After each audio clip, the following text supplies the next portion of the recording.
या क्रियाकलापात धातूंमधून उष्णता कशी प्रवास करते हे समजून घेऊया। इथे आपण एक लोखंडाची फुटपट्टी म्हणजे स्केल घेऊया आणि मेणाचा वापर करून अशा प्रकारे काही खिळे त्याला चिटकवून टाकूया। ही स्केल अशा प्रकारे टेबलवर ठेवून त्यावर वजन ठेवलंय म्हणजे मग ते खाली पडणार नाही। चला मग आता प्रयोग सुरू करूया। मेणबत्ती किंवा लायटरच्या मदतीने या स्केलच्या एका टोकाला गरम करायला सुरुवात करूया। अशा प्रकारे आता मी तुम्हाला हे सांगते की हे खिळे एक एक करून पडतील। तुम्हाला मला विचार करून हे सांगायचं आहे की हे खिळे कुठल्या क्रमाने पडतील। सगळ्यात आधी कुठला खिळा पडेल विचार करा बरं जरा आणि अंदाज लावा।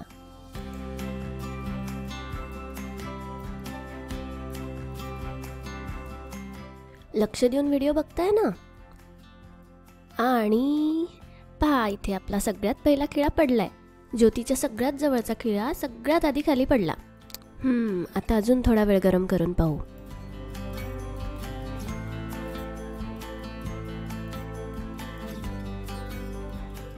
बघा बघा बघा दुसराही खिळा आत्ता पडला। असं का झालं बरं?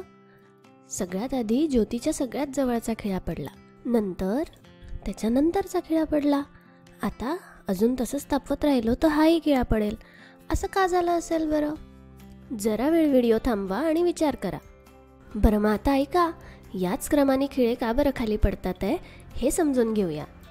या स्केलकडे किंवा कुठल्याही घनपदार्थाकडे खूप जवळून जाऊन बघितलं तर आपल्याला लक्षात येईल की ही वस्तू खूप छोट्या छोट्या अणूंनी बनलेली आहे आणि हे सगळे अणू एकमेकांच्या खूप जवळ जवळ जवळ जवळ अगदी पक्के बसलेले असतात।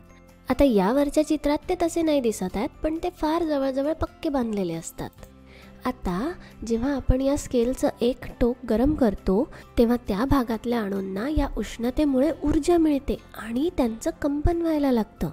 आता सगळे अणू एकमेकांच्या खूप खूप जवळ असल्यामुळे काही अणूंच्या कंपनांमुळे बाजूच्या अणूंचंही कंपन व्हायला सुरुवात होते आणि मग ही क्रिया होतच राहते।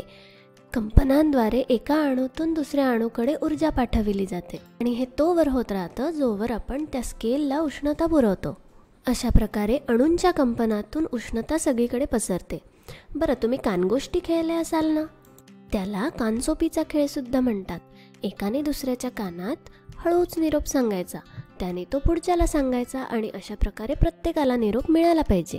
जसा कानगोष्टींमध्ये आपण निरोप पाठवतो तसंच उष्णता मिळाल्यावर कंपनांच्या रूपांमध्ये ती उष्णता हे अणू पुढे पुढे पाठवत जातात। आता हे कसं दिसतं बघा। जेव्हा आपण स्केलच्या टोकाला गरम केलं तिथल्या अणूंचं कंपन व्हायला लागलं, मग या ऊर्जेमुळे शेजारचे पण अणू कंपन करायला लागले आणि अशा प्रकारे एक एक करत सगळ्या अणूंचं कंपन व्हायला लागलं आणि आपले खिळे एक एक करून खाली पडले।